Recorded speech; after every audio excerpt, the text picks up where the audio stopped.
à toutes et à tous et bienvenue. Nous sommes très heureux de vous retrouver aujourd'hui. Aujourd'hui, on se retrouve sur le plateau télé des Bras Cassés. C'est Shannon Paradis Et Eléo Bouchard à l'appareil. On va parler des projets du Resto du Cœur, le TP Cuisine, la petite enfance et bien évidemment le besoin d'aide à l'enfant et la protection, excusez-moi. le métier de la DMR, le métier d'infirmière, le diabète, le métier de préparateur en pharmacie, la ferme de Brémontier-Merval et pour finir, on va aussi vous parler de la semaine de la laïcité. Pour commencer ce plateau télé, nous accueillons Cathy et Susanna et la présidente de Resto du Cœur et Madame Sénac. Bonjour mesdames. Bonjour. Bonjour. Bonjour, je suis Susanna. Et moi, Cathy. Nous allons vous parler du projet qui consistait à aider le Resto du Cœur pour récolter de l'argent alors qu'un manque a été volé. Avec notre classe, nous avons organisé une tombola et une marche parrainée qui nous a demandé beaucoup de temps et de travail, mais qui a bien fonctionné, avec l'aide de Madame Sénac, de Madame Vallot, de Madame Cartron. Madame Sénac, pourquoi ce projet ? Alors, c'est un projet qui dure depuis quelques années déjà. En fait, on a pour objectif de faire découvrir à la classe de seconde des partenaires locaux qui viennent en aide aux personnes en situation de précarité économique. Et on a la chance d'avoir sur Neuchâtel les Restos du Cœur qui sont toujours prêts à nous accueillir et qui répondent toujours favorablement à nos sollicitations. D'accord. Nous allons vous dire en quoi ce projet consiste en globalité. Alors, avec notre classe, nous avons fait une partie qui a fait la tombola et une autre partie qui a fait la marche parrainée. Donc nous avons fait la tombola. Donc pour cela, nous avons créé les tickets. Ensuite, nous les avons imprimés. Puis nous sommes partis dans des classes pour aller proposer qui voulait en prendre ou pas. Puis pour le tirage au sort qui a été effectué fin avril, début mai. Nous avons été dans Neufchâtel avec Madame Sénac en petit groupe pour récolter des lots pour la tombola. Nous allons maintenant donner le chèque pour les Restos du Cœur en espérant que cela vous fera plaisir.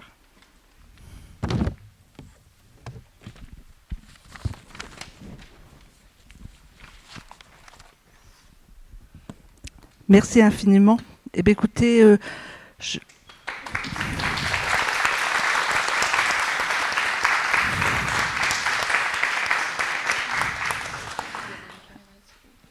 Voilà. Écoutez, je vous remercie. Nous sommes venus à plusieurs bénévoles du centre de Neuchâtel-en-Bray. Nous sommes des bénévoles.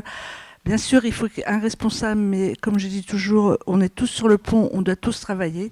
Donc, je suis devant, mais je pense que les personnes qui sont derrière et celles qui sont restées servir les personnes aujourd'hui au centre ont tant de valeur que tous les bénévoles des Restos du Cœur. Je vous remercie infiniment parce que, comme vous le savez, effectivement, on nous a volé notre camion des Restos du Cœur en mois d'octobre, durant la nuit. Aujourd'hui, on n'a pas encore de nouveaux camions. On loue un camion réfrigéré parce que vous savez que pour faire la collecte des aliments, on est obligé d'avoir du matériel certifié. Donc, on loue le camion plus de 1 000 € par mois. Là, ça se décante au niveau, on va dire, des Restos du Cœur national. Les assurances vont nous rembourser, alors je vous dis, 40 000 €. Une banque de la région rouennaise va faire un don de 10 000 €. Nous avons fait nous avons mis sur, c'est pas une collecte, mais enfin, on a ouvert une cagnotte en ligne. On a récolté 1 200 €. La Comcom du Pays de Bray, donc la communauté de communes, a fait un don de 2 000 €. Votre don d'aujourd'hui, que je fais voir à tout le monde, de 1 100 € vient compléter ce qu'il nous faut pour le camion. Il nous en manque encore un petit peu. Un camion neuf, c'est entre 62 000 et 65 000 €. Donc si on fait le calcul, aujourd'hui, il nous manque environ 10 000 €. On va compléter ce que vous avez fait, ce qui est super, par un loto qu'on va faire à Neufchâtel-en-Bray en juillet. On pense que pour l'automne, on aura notre nouveau camion et qu'on ne sera plus obligé de louer un camion à 1 100 € par mois. Voilà. Et là, vraiment, je vous remercie parce que chaque pierre, je devrais dire chaque roue, chaque volant, nous permettra d'avoir un camion. Voilà, je vous remercie infiniment. Pardon.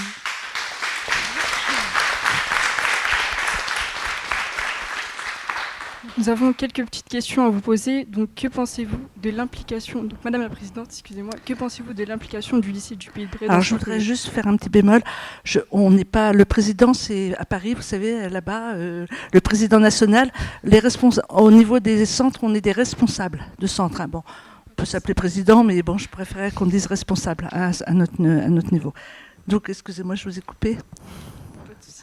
Donc, Madame la responsable, que pensez-vous de l'implication du lycée du Pays de Bray dans ce projet?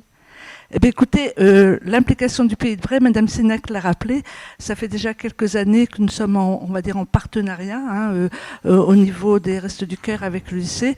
Nous accueillons volontiers les élèves du lycée pour la visite complète du centre, pour faire des stages au niveau du centre, parce que nous sommes toujours prêts à accueillir des jeunes qui veulent faire des stages.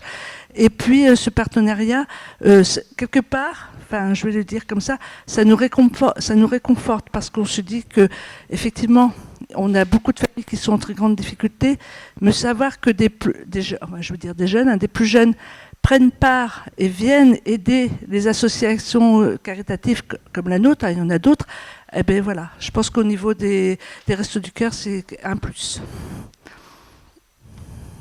Madame la responsable, allez-vous racheter un camion par la suite?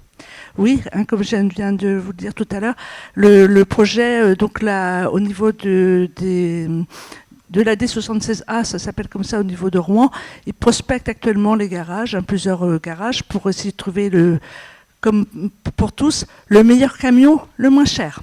Donc là, c'est en cours. C'est pour ça, on a déjà des prix, on sait à peu près combien ça va coûter un camion réfrigéré. D'accord. Merci d'avoir répondu à nos questions. Et on espère que cela vous aura plu. Merci. On ne peut pas dire le contraire. De nouveau, je tiens à remercier les professeurs, les élèves, le lycée, pour nous aider dans ces moments qui sont... La perte du camion, c'était un moment difficile au niveau des Restos du Cœur. Bon, après, on a trouvé des solutions, mais nous, on est sur la route tous les jours, donc c'est vrai que là, votre aide, c'est appréciable. Eh bien, merci pour votre intervention. On se retrouve tout de suite avec la découverte d'un métier lié à la petite enfance avec Maëlys, Cléa et Zoé et leur invitée Madame Vallot, leur professeure d'économie sociale et familiale, qui vont nous parler du métier d'assistante maternelle agréée. C'est parti, reportage. Bonjour, peux-tu te présenter et présenter ton métier? Bonjour, donc moi c'est Aurélie, j'ai bientôt 42 ans et ça fait 12 ans que je suis assistante maternelle. Ma mission au quotidien, c'est de garder des enfants en bas âge lorsque les parents travaillent. Peux-tu nous parler de ton parcours pour devenir assistant maternel? Oui, donc moi avant j'étais dans le commerce, j'ai toujours aimé le contact avec les gens et surtout avec les enfants. Un jour j'en ai eu assez, ayant 2 enfants en bas âge, de travailler énormément et de ne jamais les voir. Et donc c'est le déclic qui m'a fait sauter le pas pour devenir assistante maternelle. Combien d'enfants gardes-tu et de quel âge? En ce moment, j'ai 4 enfants à la journée. J'ai Hugo, 2 ans et demi, Arnaud et Maël qui ont 1 an et demi, le petit dernier Valentin qui a 3 mois. Et en plus, j'ai une dérogation pour 2 périscolaires. Comment sont préparés les repas et par qui? Donc les repas chez moi, c'est à la demande du parent. Si les parents veulent fournir les repas, ils les préparent et moi je mets à réchauffer. Si les parents veulent que ce soit moi qui cuisine, ça ne me dérange absolument pas. Soit je prépare le matin ou la veille, selon mon emploi du temps. Soit lorsque les enfants sont plus grands, il m'arrive de cuisiner avec eux dans la matinée. Que fais-tu pendant que les enfants dorment? Lorsque les enfants dorment, souvent je fais un peu de rangement, de ménage suite au repas du midi. Après, je prépare les activités qu'ils vont effectuer après la sieste. Et aussi, entre deux, lorsque des petits ne dorment pas, on peut préparer un gâteau pour le goûter ou des choses de ce type. Quelle activité favorise le développement des enfants? Alors ça va dépendre de l'âge de l'enfant. Lorsqu'ils sont vraiment tout petits et qu'ils commencent à se servir de leurs mains, on peut coller des gommettes, faire de la peinture. Et lorsqu'ils sont plus grands, on aime bien, nous, entre deux, créer des parcours de motricité. Quels sont les avantages et les inconvénients de ce métier? Alors, des avantages, j'en ai plein. Moi, j'aime bien être chez moi avec les enfants. Après, ça me permet d'avoir du temps pour eux aussi. Autre chose, en inconvénient, pour l'instant, j'en ai pas encore trouvé parce que c'est un métier que j'ai vraiment choisi et que j'ai pris à cœur. Qu'est-ce qui t'a donné envie de faire ce métier? À la base, avant tout, l'amour des enfants. J'ai toujours eu un contact facile avec les enfants et c'est vraiment ce qui m'a permis d'évoluer dans cette direction. Qu'est-ce qui te plaît dans ton métier? Dans mon métier, alors moi j'adore les avoir tout petits, vraiment nouveau-nés et les voir grandir, les voir évoluer de jour en jour, découvrir leur caractère, c'est quelque chose qui me passionne au quotidien. Merci d'avoir répondu à toutes mes questions. Je t'en prie. Bonjour les filles, bonjour Madame Vallot. Bonjour. Bonjour. C'est parti pour l'interview. Donc Madame Vallot, on a quelques questions à vous poser. Qu'est-ce qu'une assistante maternelle agréée? Alors, une assistante maternelle agréée, c'est un professionnel de la petite enfance qui accueille chez elle ou en MAM, maintenant c'est possible, en maison d'assistante maternelle, des enfants, voilà, pour les garder et on verra entre autres pour aussi favoriser le bien-être de l'enfant. Essentiellement des enfants jusqu'à 6 ans. Madame Vallot, quelles sont les conditions à remplir pour devenir assistante maternelle? Donc pour être assistante maternelle, il faut être majeur déjà obligatoirement et il va falloir faire une demande d'agrément. Pour pouvoir justement prétendre à garder des enfants, soit à son domicile. Il faut aussi penser à avoir une maison qui peut accueillir les enfants ou alors être attaché à une MAM si jamais la volonté de l'assistante maternelle est de travailler en MAM. Comment se déroule la procédure d'agrément? Alors la procédure d'agrément, il y a déjà une réunion d'information. Parce qu'effectivement, entre dire je veux être assistante maternelle et le faire, il y a des choses peut-être que les assistantes maternelles ne savent pas. Donc il y a une réunion d'information et suite à cette réunion d'information, on va déposer une demande d'agrément. Donc il y a tout un tas de documents à fournir et dans cette demande d'agrément, voilà, ils auront 3 mois pour donner la réponse, hein, si c'est validé ou non. Il y aura un certificat médical à fournir par le médecin pour justifier les aptitudes à travailler avec les enfants. Et à la suite de ça, il y aura une formation de 120 heures, donc 80 heures à faire avant l'accueil du premier enfant si l'agrément est validé, et 20 heures, les 40 autres heures à faire à la suite en fait, de l'accueil de l'enfant sur une durée de 3 ans. Quelles sont les responsabilités d'une assistante maternelle agréée? Alors, l'assistante maternelle, elle a déjà une grosse responsabilité. Déjà, c'est la surveillance de l'enfant. Au niveau de sa sécurité, elle est garante de sa sécurité. Elle doit assurer son hygiène, son entretien. Sur le temps, bien sûr, d'accueil de l'enfant à son domicile ou en MAM, tout en favorisant le développement et le bien-être de l'enfant. Ça, c'est primordial. Quelles sont les normes pour assurer la sécurité des enfants? Alors, les normes, il y en a plusieurs. Je dirais l'importance, déjà, c'est quand on accueille un enfant chez soi, c'est d'avoir déjà des pièces, dans la mesure du possible, vraiment dédiées pour l'accueil des enfants. Que ce soit le coin repas, le coin sommeil, ou un petit coin dans le salon qui permet d'accueillir et faire des jeux ou des activités. Pour prévoir justement ces endroits un petit peu sécurisés pour les enfants. Il y aura, au moment où vous avez votre agrément, il y aura un contrôle de la PMI, donc de la protection maternelle infantile, des services du département qui passeront au domicile ou qui passeront à la MAM pour vérifier la sécurité du logement et du lieu d'accueil. Donc ça passe par des caches-prises, ça passe par des barrières de sécurité s'il y a un escalier, des pare-feux s'il y a une cheminée, etc. Voilà, il y a tout ça à prendre en compte et c'est important. S'il y a un animal de compagnie, faire attention au niveau de la catégorie, etc. Quelles sont les activités ou jeux adaptés à des enfants de 0 à 3 ans? Alors, je ne vais pas vous lister tous les jeux, activités, parce qu'il y en aurait une liste très longue. Après, ce qu'il faut savoir, c'est qu'il faut adapter effectivement en fonction de l'âge de l'enfant. Alors, tout ce qui est 0, 3 mois, 6 mois, on va adapter avec des jeux sensoriels pour développer les sens de l'enfant. Plus l'enfant va grandir, on va partir sur des jeux d'encastrement, d'emboîtement. Après, on va faire travailler la motricité fine, donc par le dessin, par le biais du graphisme. On va faire aussi travailler l'imagination avec des jeux de rôle, comme on peut avoir des fois dans les écoles maternelles, des petits coins cuisine, des petits coins jeux quand ils jouent au papa et à la maman, pour faire développer l'imaginaire. Et il ne faut pas oublier aussi si l'endroit, le lieu le permet, bien sûr, c'est de sortir les enfants à l'extérieur pour qu'ils puissent s'épanouir et travailler la motricité aussi à l'extérieur. D'après vous, comment se passe la communication entre l'assistante maternelle et un parent? Alors la communication, je dirais qu'elle est vraiment primordiale, comme dans tout métier du service à la personne. Il faut vraiment qu'il y ait un lien, une relation de confiance qui soit établie entre le parent et l'assistante maternelle. Faut savoir que voilà, le parent confie son enfant, confie ses enfants à l'assistante maternelle. Il a besoin de cette relation de confiance. On ne confie pas à n'importe qui. Donc c'est vraiment important qu'il y ait ce dialogue. Alors de préférence tous les jours, que ce soit le matin ou le soir en fait, mais qu'il y ait un dialogue, même oral, c'est beaucoup mieux qu'écrit, pour expliquer ce qui s'est passé dans la journée et vice versa. Et la maman ou le papa explique ce qui s'est passé la veille pour vraiment qu'il y ait un lien en fait de fait entre la maison et l'assistante maternelle. Et d'après vous, quelles sont les qualités pour être une bonne assistante maternelle? Alors les qualités, je dirais la bienveillance, la patience. Avant tout aussi, primordial, c'est voilà, d'aimer le contact avec l'autre, d'aimer travailler avec les enfants, c'est vraiment important. Et si je pourrais résumer, voilà, le métier d'assistante maternelle, c'est un métier avant tout à vocation. C'est-à-dire qu'on ne fait pas ça si on n'a pas envie de travailler avec les enfants. C'est vraiment un métier à vocation. Voilà. Comment faire face aux solutions d'urgence ou aux problèmes de santé des enfants? Alors, solution d'urgence, comme tout cas qui peut se présenter, c'est-à-dire que donc l'assistante maternelle, par biais de sa formation, elle aura une petite formation aux gestes de premier secours. Et donc, du coup, s'il y a vraiment une urgence vitale, forcément, elle fait le 15, elle appelle le service des secours et dès qu'elle le peut, elle prévient les parents. Et les problèmes de santé, alors il faut savoir que l'assistante maternelle accueille sur le temps de la journée ou voilà, le temps bien défini. Donc, s'il y a des problèmes de santé avec l'enfant, donc c'est avant tout la famille qui gère. Par contre, il faut faire le lien, comme je disais tout à l'heure, entre les problèmes qui se passent à la maison et chez l'assistante maternelle.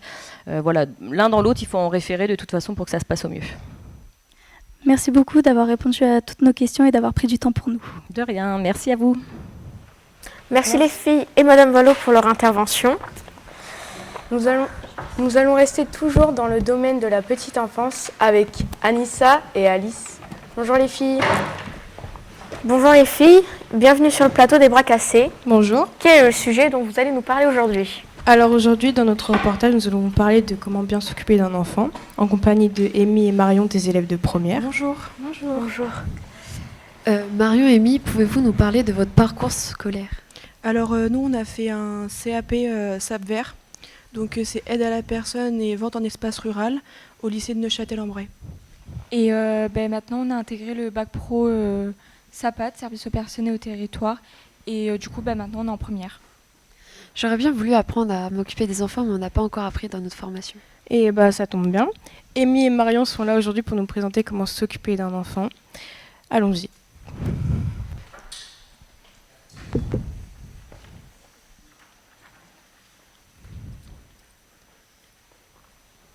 Oui, Amy, tu vas changer ton enfant? Oui.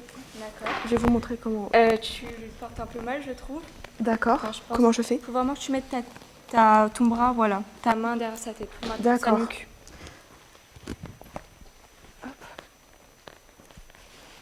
Tu as désinfecté le planche? Non. Bon, Faut le faire? Oui, je vais le faire. D'accord, merci. Hop. Du coup, tu replis la serviette. D'accord. Tu mélanges pas le sel et le propre. Hop. Je vais venir désinfecter. Il a quel âge, votre enfant? 2 semaines. Ah oui? Oui. C'était l'accouchement? Oui, un peu peur, mais ça a été. Ah ouais? Il n'y a pas eu de complications? Non. Et elle s'appelle comment? Lise. C'est un beau prénom. Oui. Hop. Bien, il faut bien désinfecter toutes les faces. D'accord. Voilà. Je vais venir me désinfecter les mains. Là. Hop. Et je remets la serviette. C'est important de désinfecter avant de le changer. Voilà. Merci. Hop.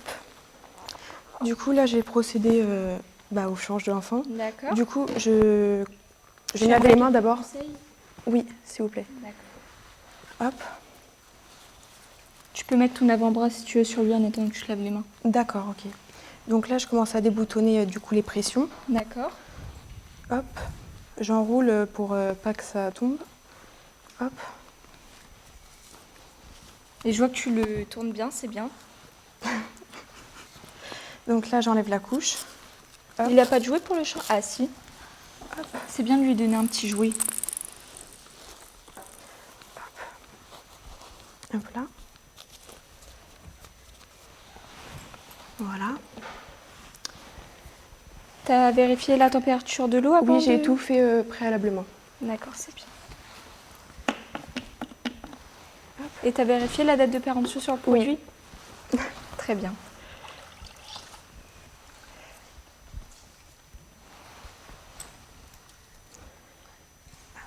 Elle parle pas beaucoup? Non. Donc là, je commence à laver le bas du ventre. D'accord. Hop. Alors, il faut faire du plus propre au plus sale. D'accord. D'accord, pour éviter les infections. D'accord. Donc, on commence par la partie intime et on finit par... D'accord, derrière. ok. C'est Hop. toujours mieux. Ok. Du coup, là, après, je vais la rincer. Et ça va, elle fait bien ses nuits? Oui. Hop. Et là, vous refaites pareil, du plus propre au plus sale. D'accord. Voilà. Voilà. Très bien. Du coup, après, je vais venir la sécher. C'est mieux de tapoter pour sécher. D'accord. Et surtout faire au niveau des plis. Hop. Elle a des petites rougeurs quand même. Ah oui. Vous avez une crème? Oui.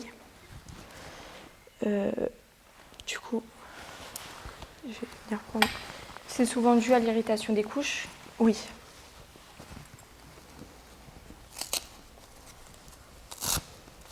Hop. Et là, vous mettez du coup une couche. Oui. Très bien. J'ai l'impression qu'elle est à l'envers la couche, si je me trompe pas. Ah oui. Hop. Ça arrive. Hop. Du coup, la crème, je la mets quand? Je la mets maintenant? Oui, maintenant c'est mieux. Maintenant? C'est pour ça qu'il faut assurer que ça soit sur une peau sèche.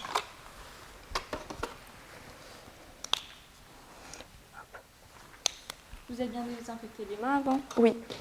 Très bien. Du coup, je remets. C'est bien d'aide? Oui, merci. Hop. De rien. Et voilà. Ça va, elle est calme? Oui, elle bouge pas. Hop. Et je fais attention que je puisse passer deux doigts pour pas que ça soit trop serré. Oui. Hop. Ensuite, je vais remettre le body correctement. D'accord. C'est pas mal, vous vous débrouillez plutôt bien. Ah bon? Oui, je trouve.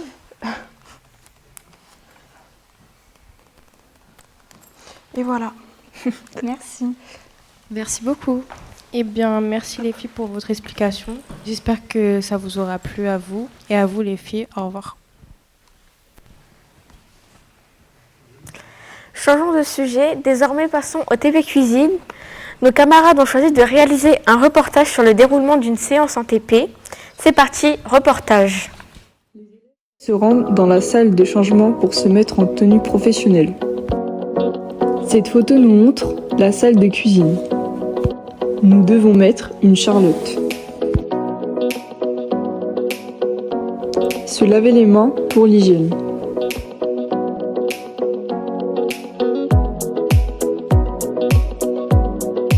Exemple de recette que la prof nous donne à chaque début de cours.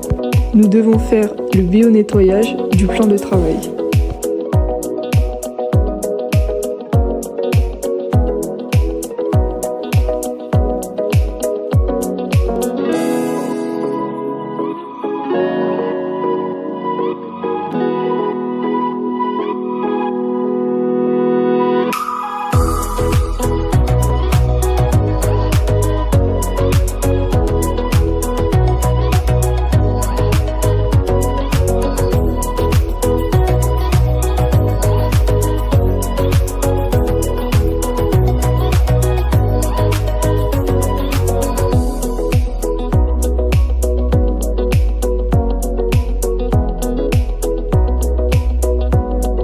Nous épluchons le chou-fleur, puis on le nettoie à l'eau, on le découpe.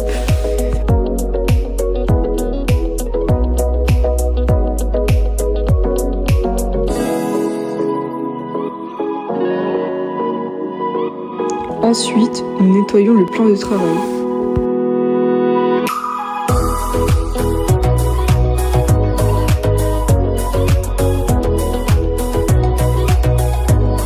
Nous mesurons le lait, puis le gruyère et la farine.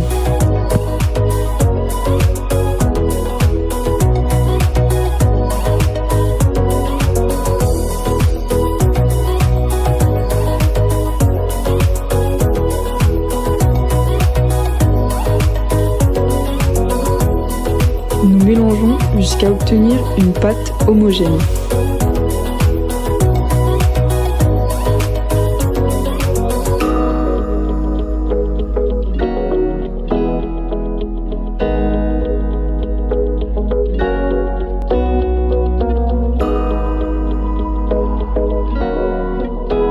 Dans un plat, nous mettons le chou-fleur, puis la béchamel et le gruyère.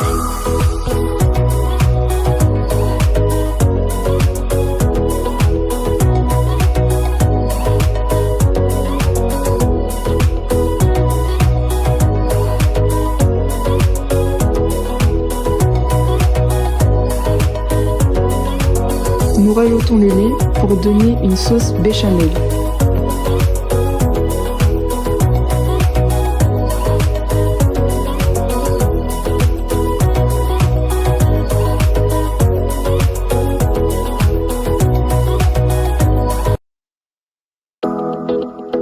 Nous nettoyons le plan de travail et nous faisons la vaisselle.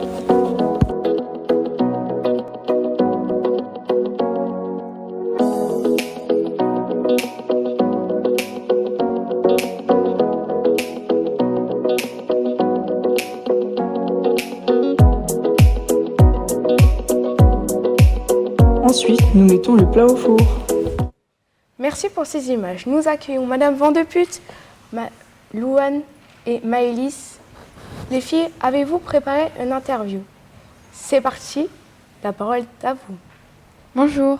Bonjour. Alors on va vous présenter notre projet sur les TP cuisine et on a aussi réalisé un reportage sur le déroulement des TP. Nous avons également choisi de réaliser une interview avec Madame Vandeput, prof de ESF, économie sociale et familiale et économie d'entreprise. Pourquoi faites-vous des TP cuisine? Il y a d'abord une réponse réglementaire. Dans le référentiel des élèves de seconde, les TP cuisine sont obligatoires. Alors pourquoi est-ce que c'est obligatoire? Parce que les élèves doivent être capables d'accompagner différents publics par rapport à leur confort, et y compris par rapport à leur confort physique, et qu'ils aient des repas équilibrés en toutes circonstances. Comment se déroule l'organisation avant les TP? Par rapport à mon travail, sur les TP, il faut que j'anticipe surtout la recette, les commandes des ingrédients, en fonction du nombre d'élèves que j'ai par groupe, et le matériel pour m'assurer que tout le matériel soit à disposition pour que nous puissions faire le TP envisagé, proposé. Aimez-vous réaliser les TP avec les élèves? Oui, beaucoup. J'avoue que c'est une activité qui me plaît beaucoup parce que je trouve que ça permet aux élèves de reprendre confiance en eux. C'est une activité du quotidien. Nous, on a une contrainte, encore une fois, liée au référentiel. Les élèves doivent respecter des règles d'hygiène, des règles de sécurité, des règles d'ergonomie. Ils doivent être capables de faire des analyses en termes de qualité organoleptique, etc. Ça, c'est ce qui est réglementaire. Mais au-delà de ça, ce que j'apprécie beaucoup, c'est que les élèves prennent plaisir à faire, qu'ils soient fiers de leur réalisation. C'est une grande satisfaction quand les élèves reviennent et qu'ils me disent « Oh, je l'ai fait à la maison, c'était bon, on me l'a redemandé, etc. etc. » Et ça, j'espère que c'est satisfaisant pour mes élèves. Où vont les repas réalisés après le TP? Bien souvent, il n'y en a plus, parce que les élèves ont l'obligation de goûter. Ils doivent être capables de déceler si c'est trop salé, trop sucré, trop cuit, pas assez cuit, si ils ont oublié un ingrédient. Donc, ils sont obligés de goûter, et plus si affinité. Donc, le plus c'est affinité, c'est-à-dire que si c'est bon, s'ils aiment, ils peuvent tout manger. Je précise que l'on fait des portions de 1 à 2 personnes. Donc, généralement, il ne reste plus grand-chose. Si c'est un plat qui ne pour lequel il n'y a pas un goût privilégié, comme celui que j'ai vu dans le reportage, c'est-à-dire les gratins de chou-fleur, eh bien, nous avons l'interdiction de les donner aux élèves, même si c'est quelque chose qui leur plaît. Pour la sécurité alimentaire, les élèves ne peuvent l'emporter, c'est remonté pour le personnel de l'établissement. Donc c'est proposé au personnel de l'établissement qui peut le manger rapidement après la préparation ou qui peuvent l'emporter chez eux. Mais il n'y a pas de problématique de sécurité alimentaire parce que ce sont des adultes. Depuis quand êtes-vous professeur d'économie sociale et familiale et d'économie d'entreprise? Alors, d'économie d'entreprise depuis très longtemps, mais j'enseignais sur l'autre site, à Brémontier-Merval. Je fais aussi de l'économie sociale et familiale depuis une dizaine d'années, depuis que je travaille sur Neufchâtel. Pourquoi les élèves de première et terminale ne font plus les TP? Ils font d'autres TP. En fait, le référentiel nous impose la nature des TP. Comme vous le savez, en seconde, le thème, c'est le confort des personnes, donc le confort, y compris par rapport à l'alimentaire. En seconde, voilà, en première, on passe sur des TP plutôt soins, où on prend en soin des personnes, enfants, personnes âgées, personnes en situation de handicap. Et donc les TP sont plus des TP de soins. Donc il n'y a plus de TP cuisine. C'est le programme, le référentiel qui est fait ainsi. Merci à vous de nous d'avoir répondu à nos questions. Je vous en prie, c'était un plaisir. Merci. Merci beaucoup les filles. Alors, les enfants ont besoin d'aide et d'être protégés. C'est pour cela qu'il existe des métiers d'aide sociale à l'enfance. En tant qu'assistant familial et d'éducateur spécialisé, nous accueillons Anaïs qui va nous présenter ce métier. Bonjour, je me présente, je m'appelle Anaïs. Aujourd'hui, je vais vous présenter mon projet sur les assistantes familiales. Pourquoi les assistantes familiales et pas un autre métier? Tout simplement parce qu'on ne parle jamais ou pas assez d'eux et de leur bienveillance. Aujourd'hui, je vais vous parler d'eux parce que c'est dans le domaine d'aider les personnes dans toutes les situations possibles. J'ai fait une vidéo, on se retrouve après. Bon visionnage.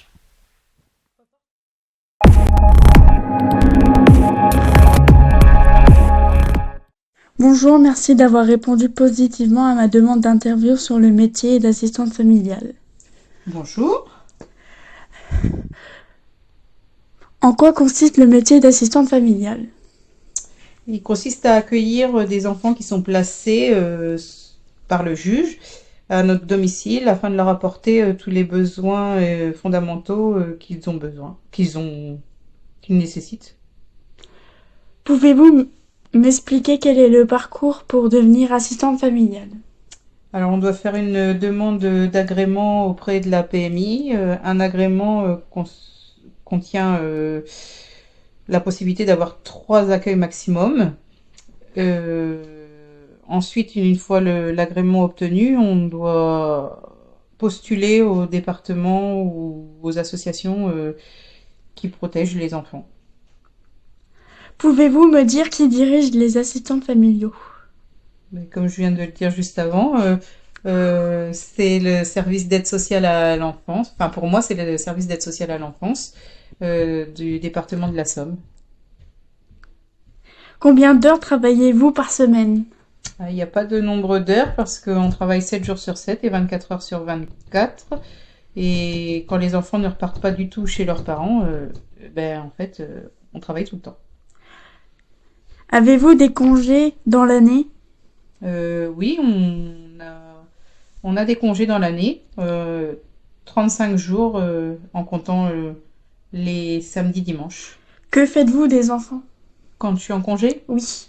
Ils ont des relais identifiés, c'est des collègues qui prennent le relais, donc on doit s'arranger entre collègues et les enfants vont chez une collègue pendant que nous on pose nos vacances et inversement.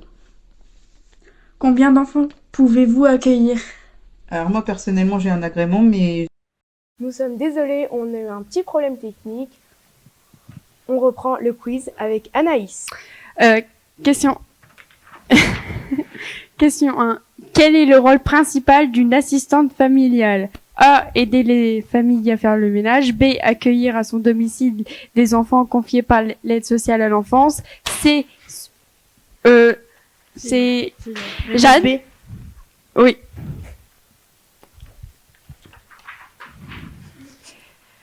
Quelle formation doit suivre une assistante familiale après son agrément? A. Une formation de secourisme. 2. Une formation de 120 heures obligatoire. B. Oui, c'est exact. Qui délivre l'agrément d'assistante familiale? A. Le médecin de la PMI. B. Le préfet. C. Le président du conseil. Réponse C. Départemental. Oui. Quelle est la durée de validité de l'agrément? A. 1 an. B. 3 ans. C. 5 ans. Réponse C.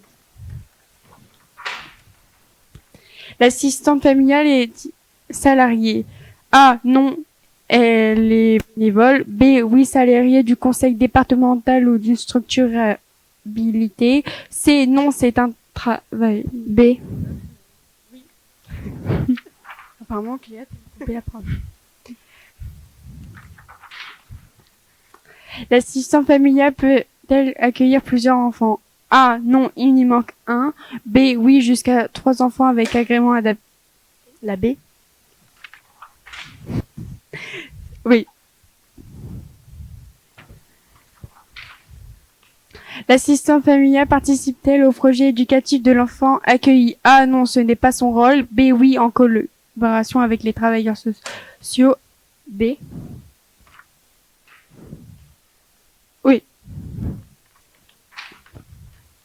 L'enfant accueilli reste-t-il obligatoirement jusqu'à ses 18 ans? A. Oui. B. Non, cela dépend.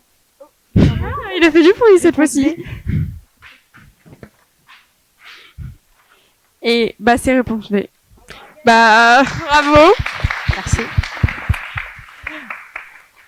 Merci pour votre participation et merci Tanguy pour ton aide. De rien. Avec plaisir. Avec plaisir. Et à bientôt. Reportage. Bonjour, donc aujourd'hui je vais vous présenter Tanguy et je vais vous présenter le métier d'éducateur. Alors bonjour, moi c'est Tanguy et je vais présenter le métier d'éducateur. Pourquoi tu veux nous parler de ce sujet? Parce que je suis moi-même au foyer et je vois tous les éducateurs qui s'occupent des jeunes. Et moi-même je m'occupe des jeunes et ça me donne envie de faire ça plus tard. Parce que c'est un métier qui me plaît et puis bah ça m'intéresse et puis voilà. Pourquoi tu veux faire ce métier plus tard? Car je suis moi-même au foyer et je vois tous les éducateurs s'occuper des jeunes. Et moi-même, je m'occupe des jeunes souvent, donc ça me plaît, et puis c'est ce que je veux faire. Et ce métier consiste en quoi? Alors c'est un métier que c'est difficile déjà. Hein. Les éducateurs se lèvent soit tôt le matin ou finissent tard le soir. Et ça consiste en éduquer les jeunes, chez qui les jeunes n'ont plus le droit d'aller chez leur famille ou alors n'ont simplement pas de famille. Et puis les éducateurs sont là pour éduquer et former le ou la jeune pour soit qu'il reprenne contact avec sa famille ou soit que ça s'améliore tout simplement avec ses proches. D'accord. Quelle formation faut-il faire pour ce métier? Il y a une école d'éducateurs qui dure 3 ans et après cette école, tu as ton diplôme. Et avec ton diplôme, tu peux faire éducateur. À quoi ressemble une journée type d'éducateur? Les horaires, déjà, c'est soit la matinée, soit l'après-midi. Et la matinée, c'est souvent de 7 à 14 ou midi. Et l'après-midi, c'est souvent de 16h30 à 22h. Et la journée type, c'est le matin. L'éducateur, il emmène le jeune à l'école, enfin les jeunes à l'école. Et le midi, il y a les repas qui sont servis par la maîtresse de maison. Et les éducateurs sont souvent dans les bureaux en train de faire les papiers, etc. pour les orientations des jeunes, etc. Et puis le soir, ils finissent à 22h30 et c'est le veilleur de nuit qui prend le relais. merci beaucoup d'avoir répondu à une question. De rien. Et du coup, merci de nous avoir écoutés. Fini.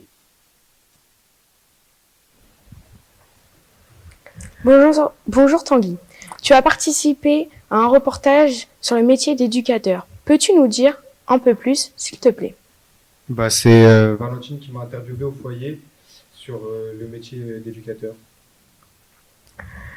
Donc bonjour Tanguy, bienvenue sur le plateau des bras cassés. Nous allons te poser quelques questions. Alors, allez-y. que représente un bon éducateur pour toi?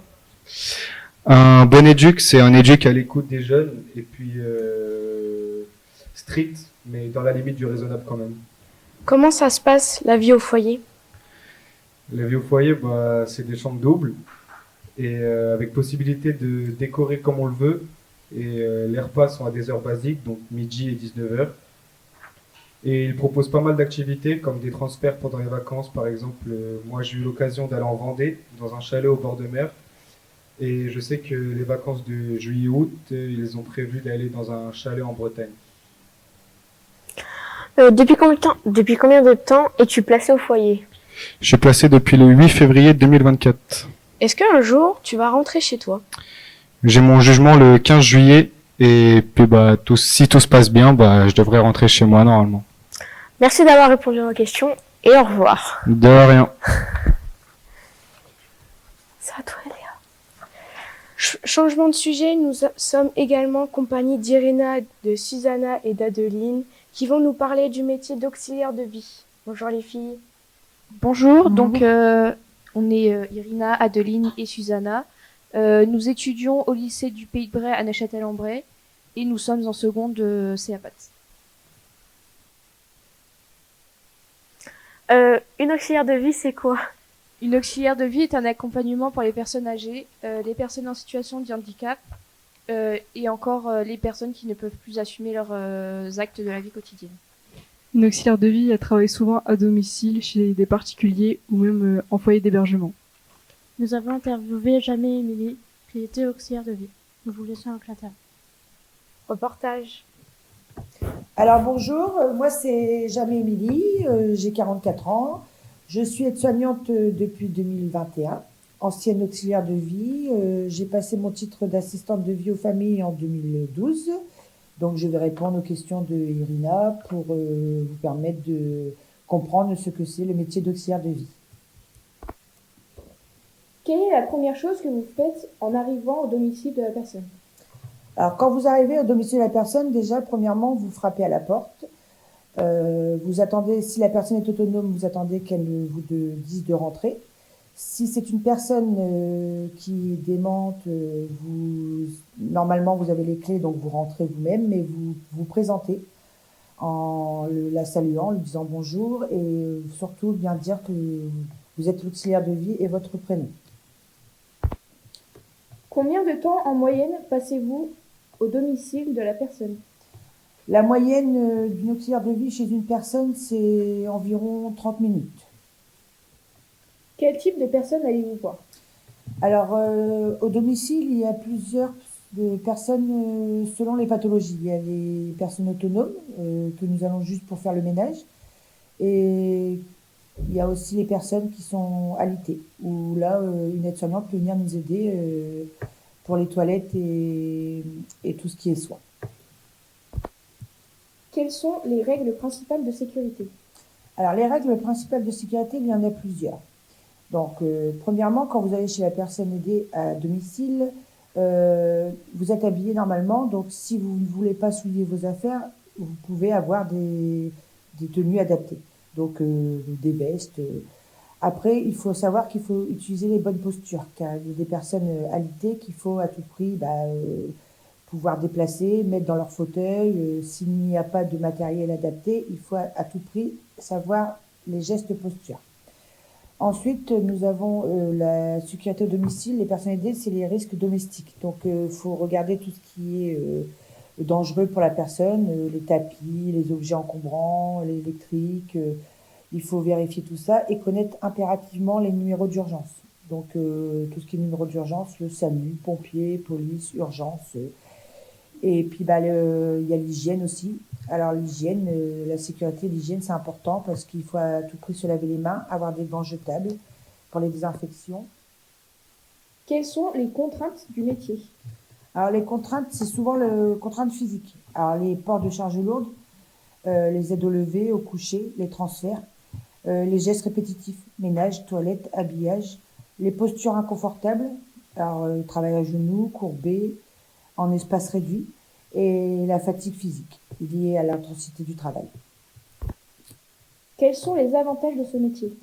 Alors les avantages, ça permet à la personne âgée de rester chez elle dans un environnement familier et rassurant. Et l'avantage aussi de l'auxiliaire de vie, c'est de rompre l'isolement, créer un lien avec la personne âgée et qui apporte un soutien moral. Avez-vous déjà vécu une situation compliquée?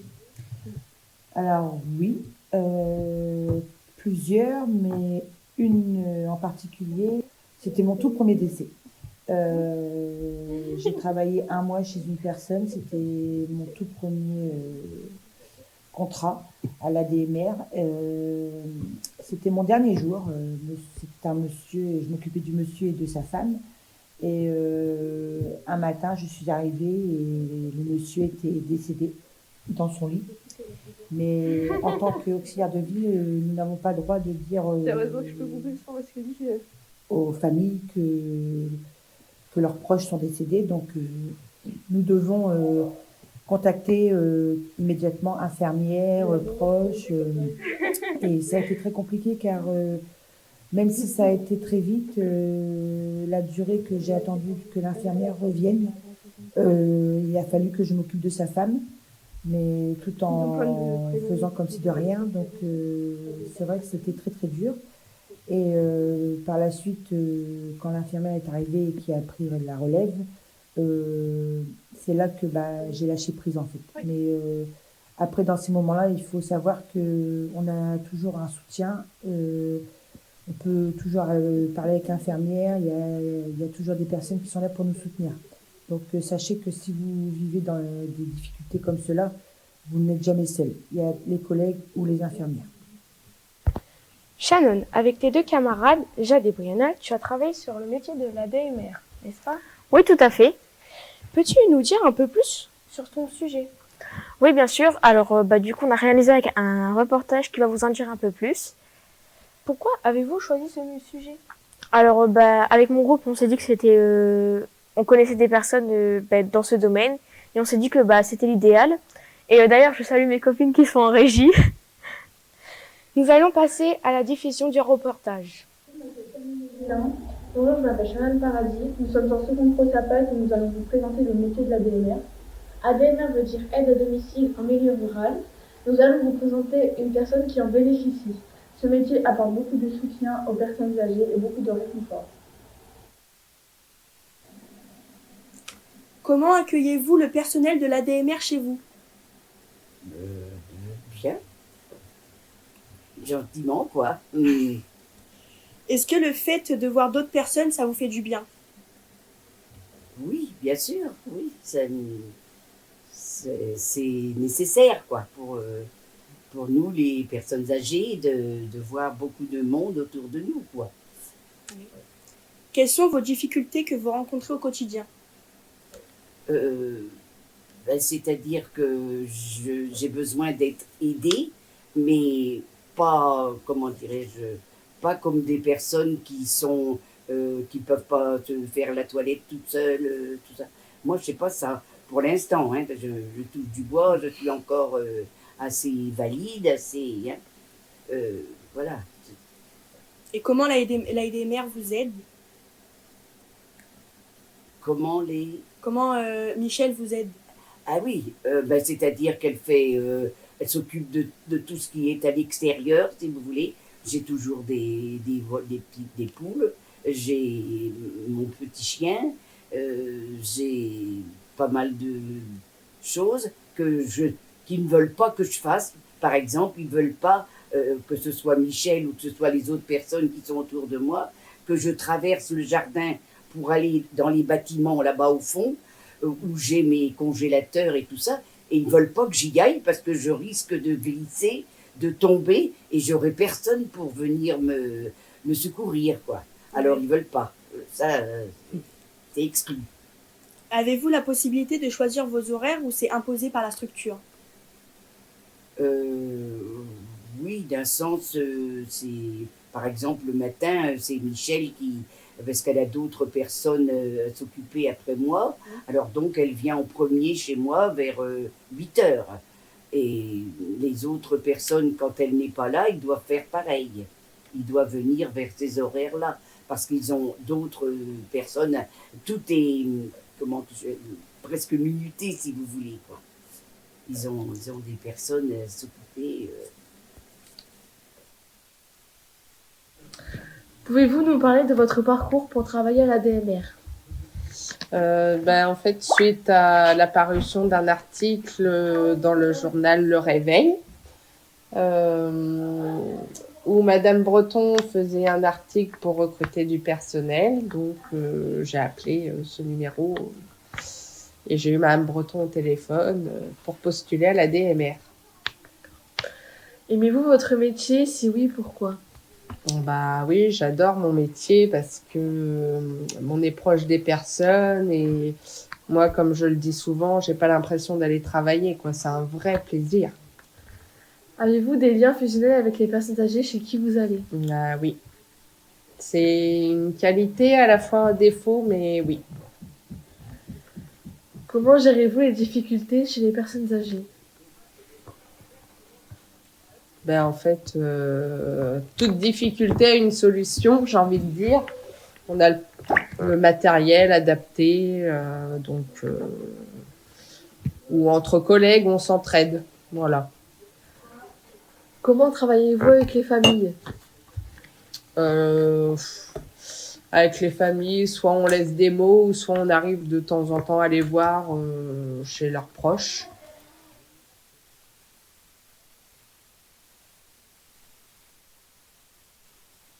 Shannon, nous avons quelques questions à vous poser. En combien de temps avez-vous réalisé ce reportage? Alors, on a réalisé ce reportage en plusieurs mois.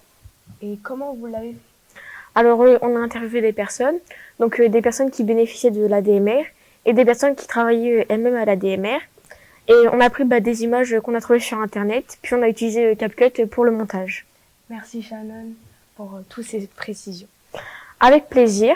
Et toi, Eléa, tu as travaillé avec Mélina sur le sujet de métier d'infirmière. Bonjour Mélina.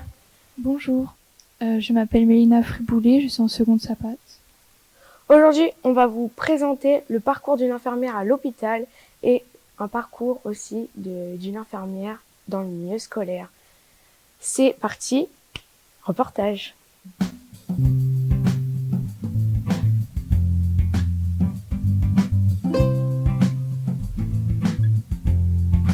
Bonjour, aujourd'hui je vais vous présenter une journée type d'une infirmière.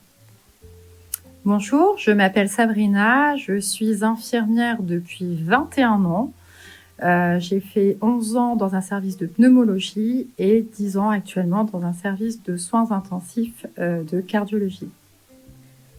Aujourd'hui je vais vous poser des questions. Comment êtes-vous devenue infirmière?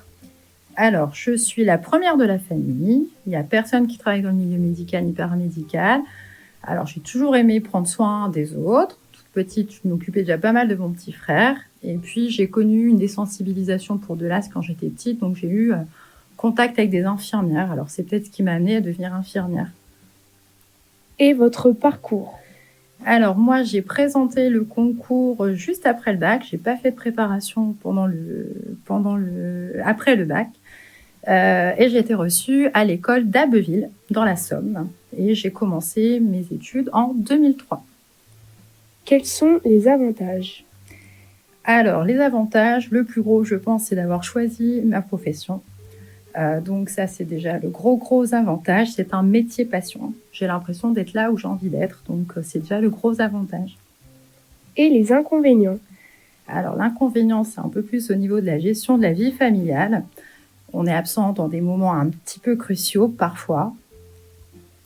Et puis, la fonction publique fait qu'on est rappelé très régulièrement sur nos repos, sur les problèmes d'effectifs. Est-ce que le métier d'infirmière est-il compliqué? Alors oui, forcément à cause de toutes les responsabilités qui nous sont acquises. Le travail d'équipe, ça s'apprend aussi. Hein, il faut jouer avec les humeurs des uns et des autres. Les changements d'horaire réguliers, forcément l'écart, les nuits. Donc, pour le coup, pas mal de fatigue parfois. Et puis, les situations difficiles de la mort, de l'agressivité, de la peine. Enfin, ouais, c'est pas toujours évident. Est-ce que quand vous étiez jeune, vous voulez être infirmière? Oui, ça fait très, très, très longtemps. Donc, après le bac, je ne me suis pas posé la question. Il n'y avait que ce métier-là qui m'intéressait. Donc, si je n'avais pas eu le concours, j'aurais intégré une prépa. Quel conseil donnerais-tu aux futurs infirmiers ou infirmières? Alors, surtout de s'accrocher pendant les études, parce que pendant les 3 ans, c'est pas très, très évident. Il y a beaucoup de travail, d'autant plus que maintenant, les études sont universitaires. De choisir ce métier-là si tu as envie de le faire, parce qu'il y a beaucoup d'inconvénients quand même, ou de difficultés. Donc, je pense pas que c'est un métier qu'il faut choisir par dépit. Et puis, avoir contrainte que tu vas travailler sur un planning, quoi. Donc, les contraintes horaires, il faut en prendre conscience dès le départ. Les week-ends, les nuits, les fêtes, les vacances d'été. Donc ça fait partie des choses qu'il faut avoir conscience dès le départ, je pense. Quelles sont les tâches principales d'une infirmière? Alors, on a le rôle de collaboration avec les aides-soignantes et l'équipe paramédicale en général. On a un rôle sur prescription, donc là, on est vraiment sur la collaboration avec les médecins. Donc après, tu as les prises de sang, les perfusions, pansement, administration de traitement, traçabilité, beaucoup d'administratifs, et puis une prise en charge globale des familles et du patient. Pourquoi aimez-vous ce métier? Alors, on s'ennuie jamais, on apprend des choses tous les jours parce que la médecine, elle avance beaucoup. Le travail d'équipe, j'adore ça. Et puis, toute la technicité qu'on peut avoir dans le soin. Sans oublier, je pense, un des aspects que j'aime le plus, c'est la relation au patient et à sa famille. Et puis, ce que j'aime aussi, c'est travailler dans la fonction publique hospitalière et d'accueillir tout patient. Donc, que ce soit de la personne qui est nécessiteux comme quelqu'un qui a les moyens. On accueille tout le monde à l'hôpital, quoi. Merci de m'avoir répondu à mes questions. Merci, Léa. De rien.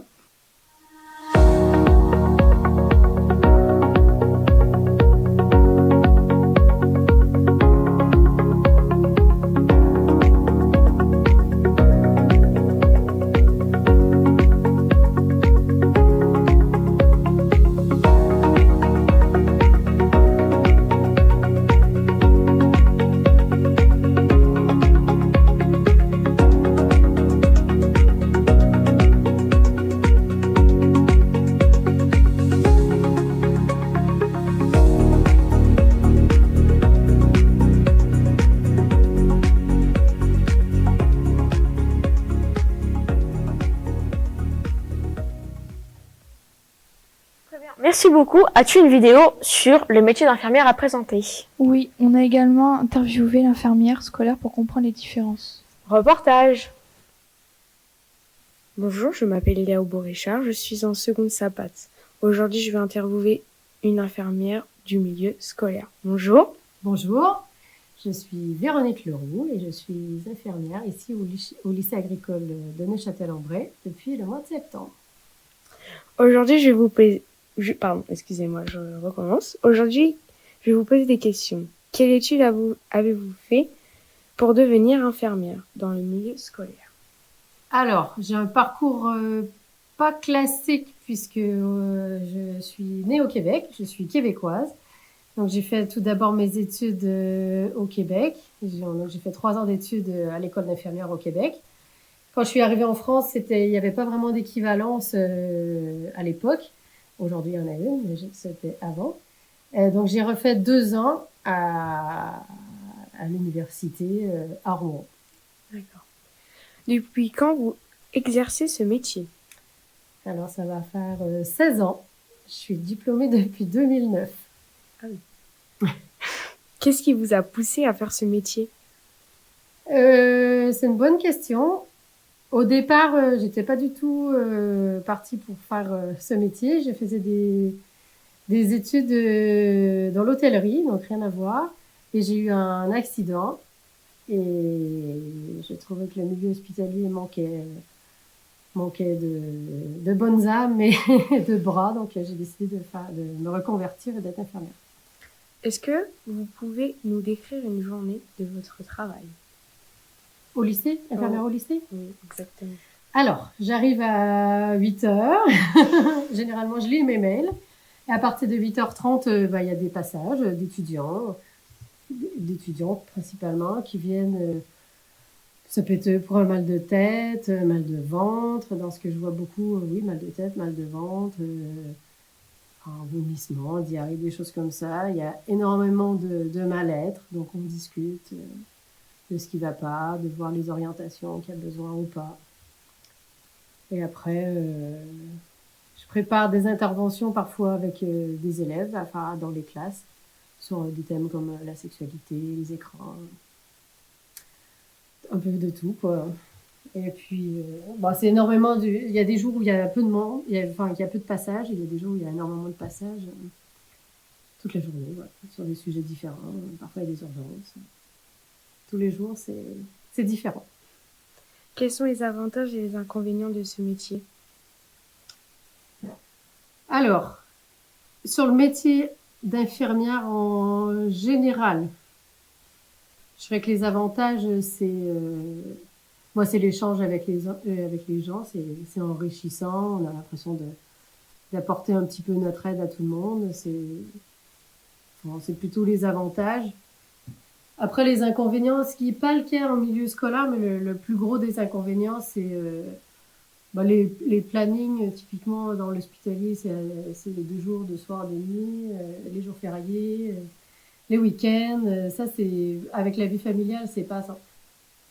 Après, ce qui n'est pas le cas en milieu scolaire, ce qui fait partie aussi des inconvénients, c'est que parfois, il y a des situations qui nous touchent.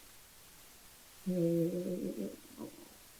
on a beau être empathique, parfois ça nous touche nous directement, quoi. On a du mal à prendre de certaines distances avec certaines personnes, que ce soit les situations au lycée ou à l'hôpital. Et puis à l'hôpital, en plus, on est en couteau à la mort et c'est pas simple.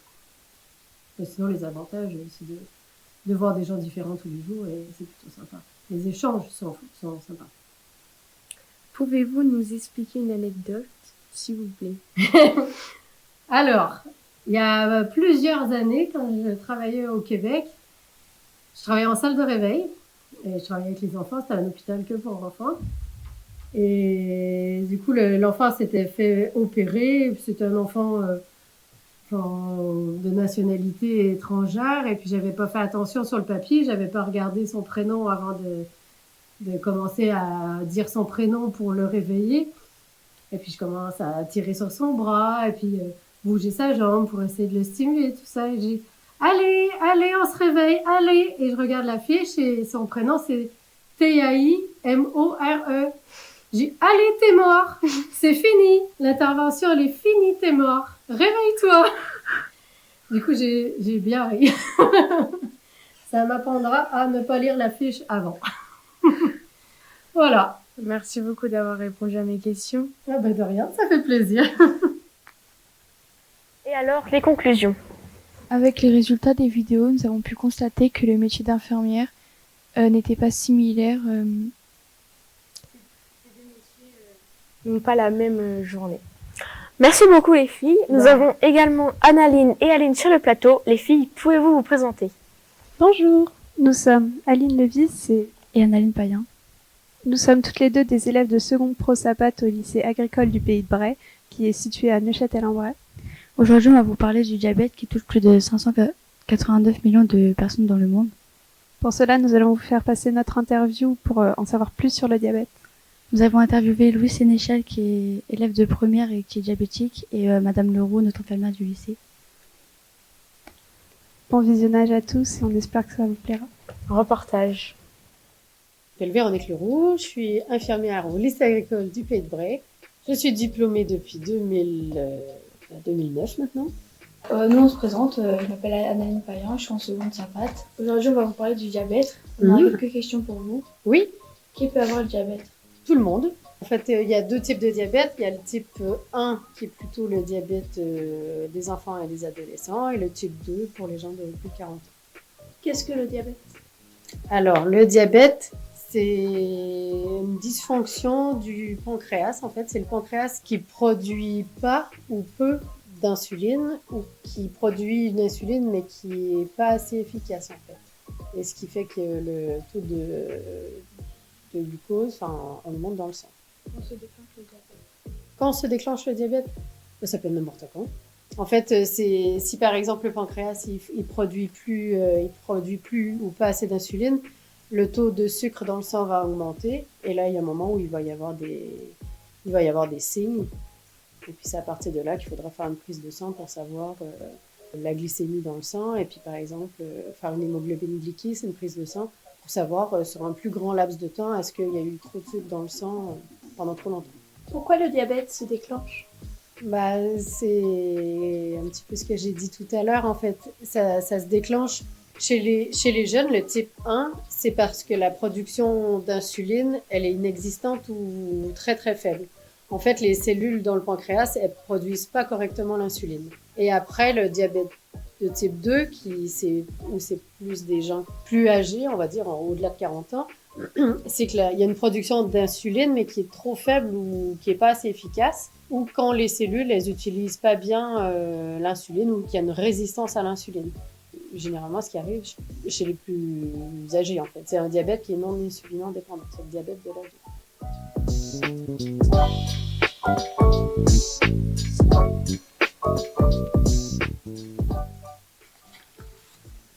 Alors.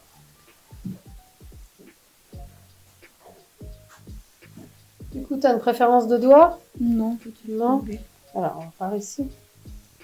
Vous pouvez faire un décompte, s'il vous plaît. Attends, je vais faire un bon du mètre. Voilà. On y va? Ah pardon, j'ai oublié le décompte. C'est pas grave. Allez, t'as pas vu.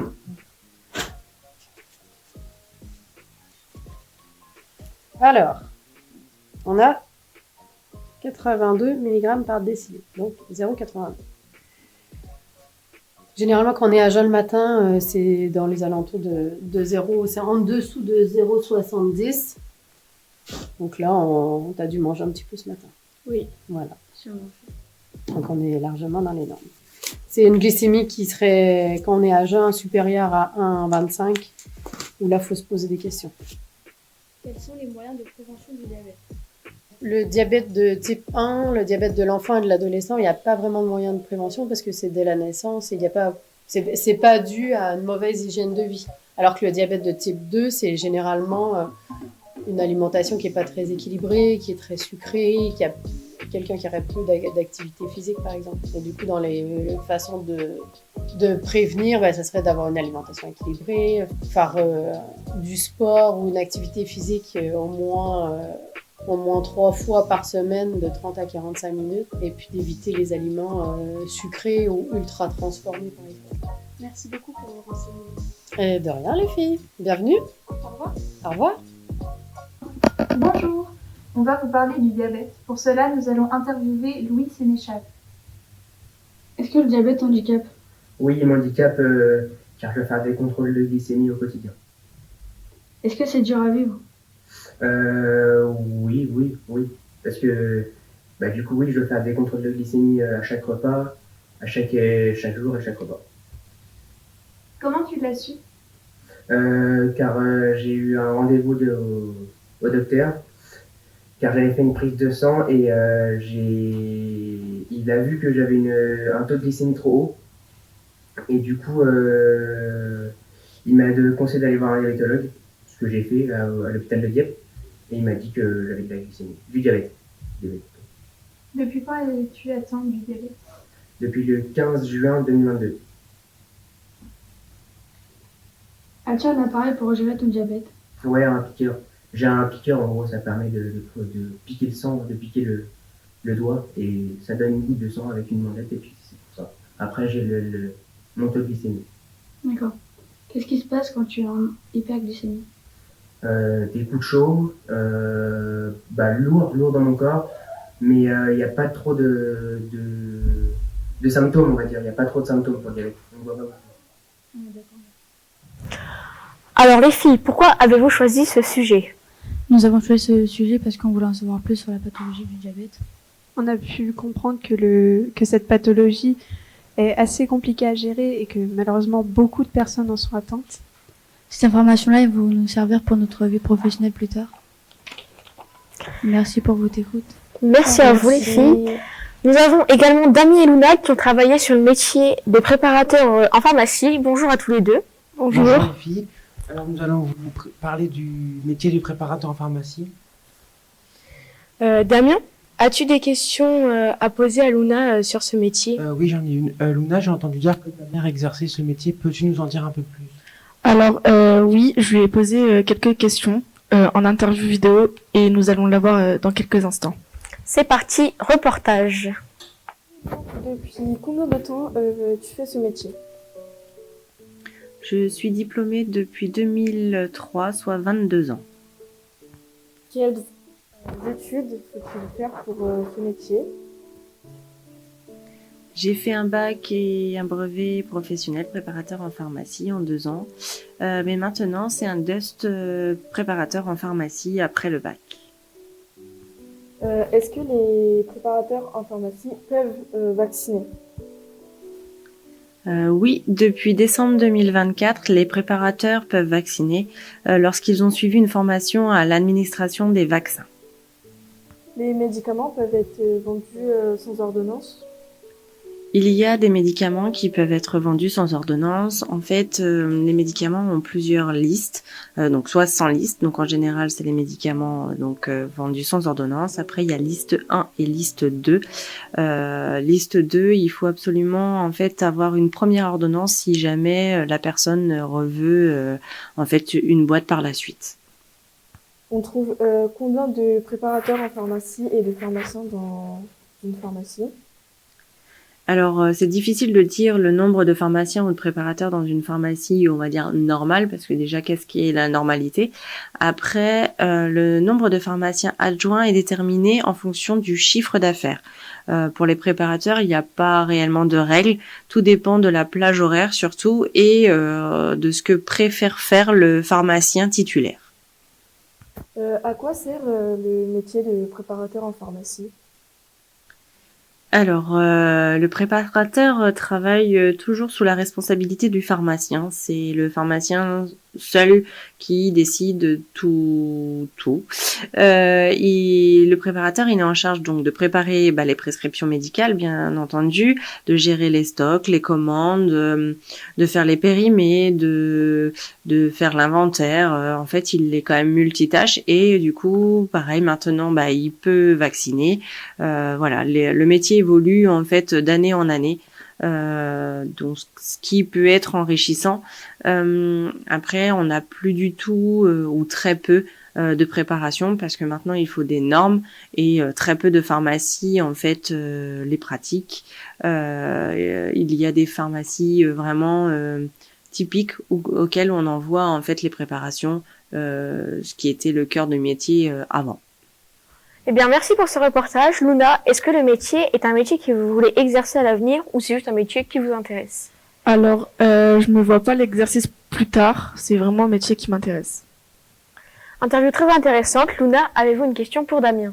Alors oui, Damien, pourquoi as-tu voulu travailler sur ce sujet?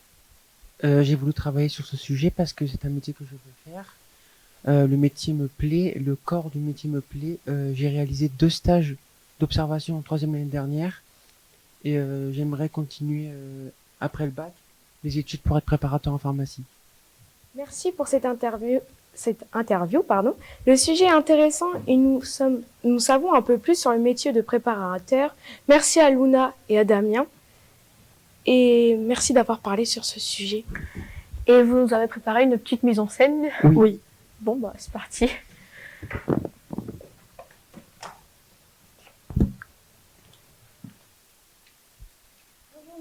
Bonjour madame.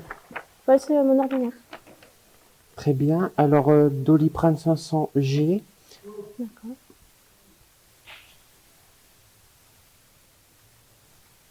Doliprane 500G pour matin et soir pour les mal de tête, ou espacé de 6 heures. Le paracétamol pareil, un matin et soir, douleur au ventre. ou espacer de 4 heures. D'accord. Est-ce qu'il vous faudrait autre chose? La prise de sang, s'il vous plaît. Alors j'ai l'aiguille, mais la prise de sang, vous la ferez dans un cabinet. D'accord, merci. Je vous rends votre ordonnance. Merci beaucoup. Au revoir, monsieur. Au revoir, madame. Et du coup, la mise en scène, Adeline, en fait, est partie en pharmacie pour voir ce que le préparateur en pharmacie fait toute la journée. Merci beaucoup. Merci pour cette mise en scène, Damien. Merci à vous. Alors, bonjour les filles. Vous allez nous parler de la ferme de Brémontier, c'est ça?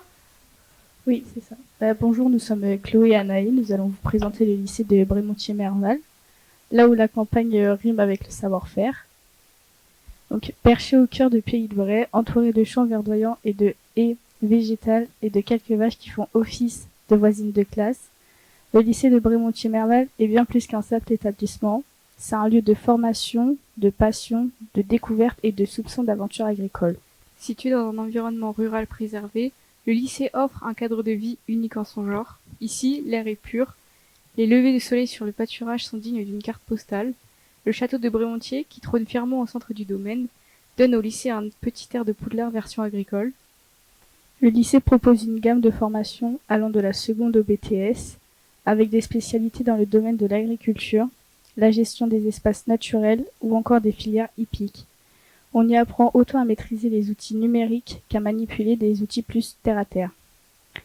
Ici, on prépare les élèves à devenir des professionnels de demain, engagés, compétents et conscients des enjeux environnementaux. On les fait les 2 pieds dans la boue, mais la tête bien pleine. Brémontier-Merval, ce n'est pas juste des cours, c'est aussi une vie de lycée animée, entre les projets pédagogiques, les sorties nature, les ateliers pratiques, les concours agricoles, les forums et les traditionnelles journées fermes ouvertes, il se passe toujours quelque chose, et pour ceux qui restent à l'internat, la vie en collectivité devient un mélange de soirées tranquilles, de fou rires dans les couloirs et d'amitiés qui durent bien au-delà du bac. Professeurs, personnel technique, encadrants, toute l'équipe est là pour accompagner les élèves, les soutenir et les guider dans leurs projets, et parfois leur rappeler qu'il ne faut pas nourrir les poules avec les restes de la cantine. Chaleur humaine, bienveillance, exigence et humour, voilà les 4 piliers officieux de Brémontier. Ce qu'il faut savoir, c'est que Brémontier-Merval n'est pas un lycée comme les autres. Ici, on apprend en observant, en expérimentant, en mettant la main à la pâte ou au fumier, ça dépend des jours. On sort des salles de classe pour aller dans les champs, les serres, les ateliers, les écuries, les jardins, parce qu'on sait qu'on apprend mieux quand on vit ce qu'on apprend. Super les filles, regardons ça de plus près. C'est parti, reportage. Nous allons vous présenter le lycée de Brémontier-Merval. Il y a le château où se déroulent les cours. Dans ce bâtiment, il y a aussi des cours, mais aussi le foyer. Dans ce bâtiment, il y a des salles d'informatique et le CDI. Ici, il y a l'internat. Et pour finir, la salle de restauration et un autre foyer. Et donc, pour parler de ce lycée, nous avons sur le plateau Monsieur Cognier. Bonjour. Professeur travaillant dans ce lycée. Merci. De rien. Bonjour Monsieur Cognier. Bonjour les filles. Est-ce que vous pouvez nous présenter une journée type au lycée? Alors, une journée type dans le lycée, c'est pour un enseignant, en tout cas, c'est très simple. On arrive le matin dans la salle des profs. On imprime tout ce qu'on doit imprimer. On prépare en fait nos cours à venir. Alors, sachant que la journée s'articule théoriquement, on va dire, sur 4 heures de cours le matin, la pause du midi et 4 heures de cours l'après-midi. Et puis ensuite, forcément, donc nous on se déplace de classe en classe puisque chaque classe a sa propre affectation, donc c'est à nous qui nous déplaçons. Et puis on peut aussi profiter des différents locaux qui nous sont mis à disposition, comme le CDI, la salle informatique, ou alors la ferme aussi pour l'exploitation, où les élèves, on peut emmener les élèves, du moins mes collègues qui sont plus spécialisés dans les matières techniques. Et puis le soir après, alors souvent pendant les pauses ou le soir après les cours, on fait le point sur certains cas particuliers, sur des projets, justement pour échanger entre nous. Y a-t-il beaucoup de TP au lycée? Alors oui, il y a effectivement des TP, donc il y en a divers, notamment entre les CAP, les STAV et les Bac Pro, CGEA, même s'il y en a beaucoup plus du côté Bac Pro et CAP. Donc on a de la conduite d'engins agricoles, on a aussi donc des TP qui sont liés à de la connaissance mécanique sur ces fameux engins agricoles, puisque les élèves doivent savoir un minimum réparer au cas où, en plus de les conduire. On a aussi des TP autour des ruminants, puisque c'est la spécialité du lycée, donc que ce soit la traite des vaches, le bien-être animal aussi, qui a été mis en place depuis cette année. Voilà, et puis donc surtout en fait le travail autour de l'animal.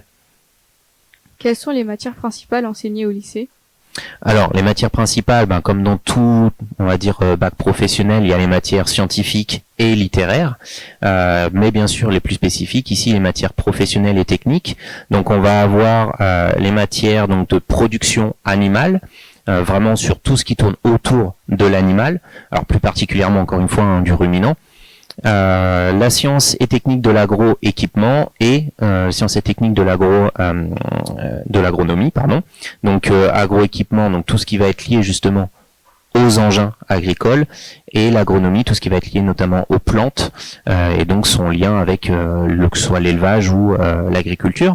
Et puis bien sûr l'économie d'entreprise que vous aussi vous connaissez, puisque les élèves doivent un minimum être familiers avec le monde de l'entrepreneuriat en tant que futur salarié ou pour les CGEA, futurs exploitants agricoles. Le lycée de Brémontier-Merval est-il un lycée avec une ambiance conviviale? Alors oui, c'est effectivement un lycée avec une très bonne ambiance, contrairement à ce que j'ai pu avoir dans d'autres établissements. L'équipe s'entend très bien, elle tourne très bien, on est toujours là les uns pour les autres, d'ailleurs que ce soit à Merval comme à Neuchâtel, c'est vrai qu'on a deux très bonnes équipes. Donc c'est toujours très agréable de venir au travail, sachant qu'on va avoir des collègues pour nous soutenir, même s'il peut y avoir des cas parfois un peu difficiles, mais au moins on sait qu'on peut en parler entre nous et se soutenir. Voilà, c'est toujours bien. En tant qu'enseignant, qu'est-ce qui vous plaît particulièrement dans le fait d'enseigner là-bas? Alors, ce qui me plaît particulièrement dans le fait d'enseigner là-bas, déjà, c'est le château. C'est pas donné à tout le monde d'enseigner dans un château qui date du XVIIIe siècle, surtout quand on est prof d'histoire G.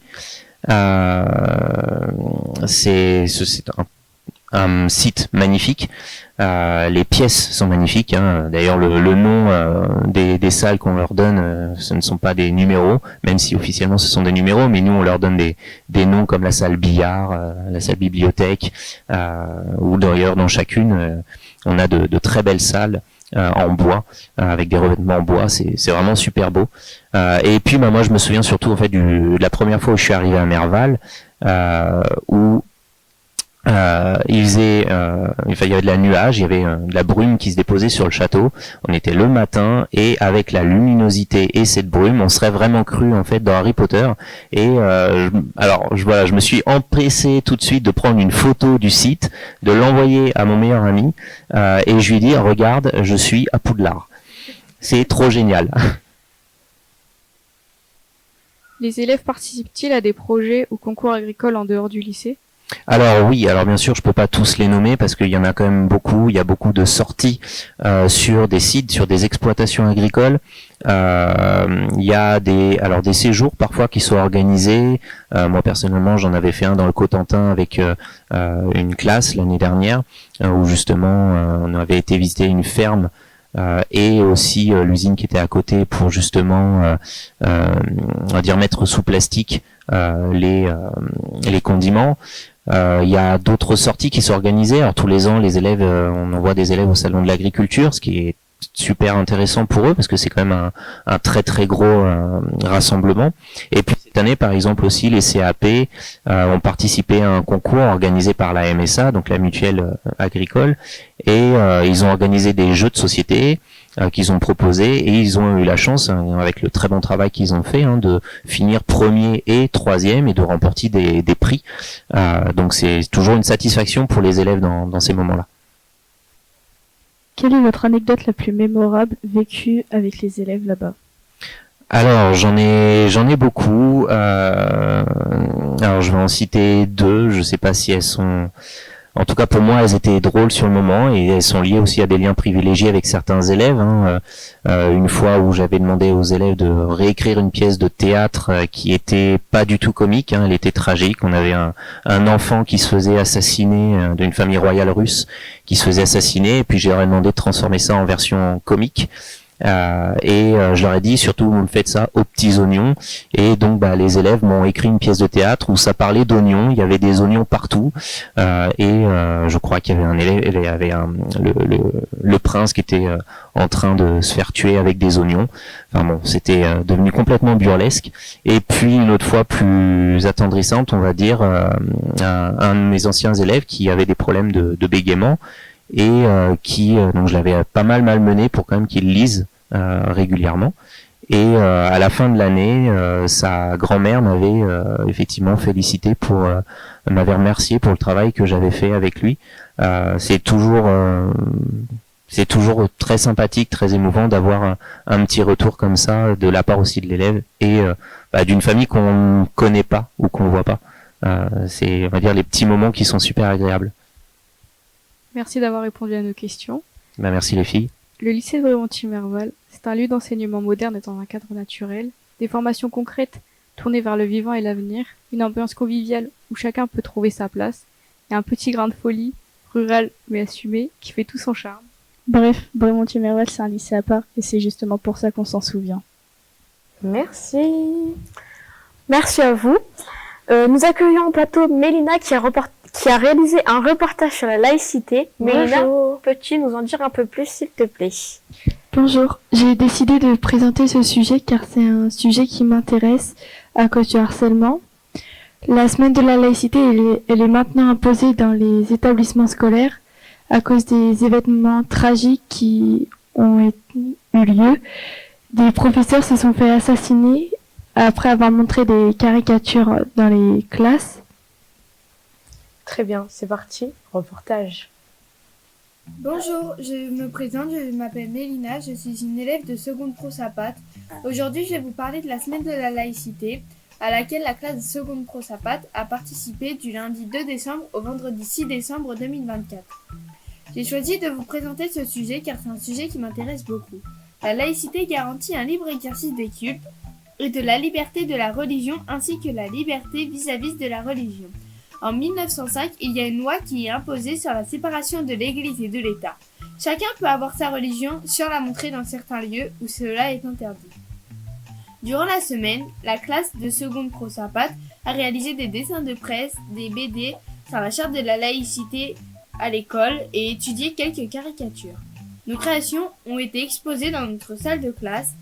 Nous allons vous présenter l'interview qui a été réalisée avec une professeure de français et d'histoire-géographie. Bonjour. Bonjour Mélina. Je suis venue pour vous interviewer sur la semaine de la laïcité qu'on a réalisée. Oui. Et j'avais quelques questions à vous poser. D'accord, je t'écoute. On va commencer avec quelles sont les 3 valeurs de la République? Alors, les 3 valeurs de la République sont la liberté, l'égalité et la fraternité. Merci. Que veut dire égalité? Donc l'égalité, c'est le fait que tous les citoyens sont égaux devant la loi, quelle que soit leur religion, leur origine, leurs idées. Voilà, ils sont tous égaux devant la loi. D'accord. Et que s'est-il passé en 1905? Donc en 1905, c'est une loi importante pour notre République puisque c'est la loi de séparation de l'Église et de l'État. Donc en fait, on considère que l'État n'a pas à financer la question religieuse. Donc, puisque c'est une conviction personnelle que chacun peut avoir sa propre croyance, peut avoir le choix entre croire et ne pas croire, et que l'État n'a pas à entrer dedans, à influencer en fait les idées des citoyens, et en tout cas, elle n'a pas à financer en fait les cultes. Voilà. D'accord. Merci beaucoup. De rien. Dans la laïcité, il y a 3 libertés. La liberté d'expression, la liberté de conscience et la liberté de culte. Merci de m'avoir écouté. Très bien Mélina, merci pour ce reportage. Mélina, quelles sont les 3 libertés dans la laïcité? La laïcité est composée de la liberté de conscience, la liberté de culte et la liberté d'expression. Merci. Très bien Mélina, nous te remercions. Le plateau est terminé et pour finir, nous remercions la classe de seconde Sapate d'avoir participé à ce projet, la régie, Monsieur Cognier, Madame Cartron qui nous ont accompagnés tout le long et qui nous ont beaucoup apporté. Nous remercions aussi les invités qui sont venus sur le plateau, qui ont pris de leur temps. Et nous remercions Reporter Normandie Jeune et restez informés et en bonne santé.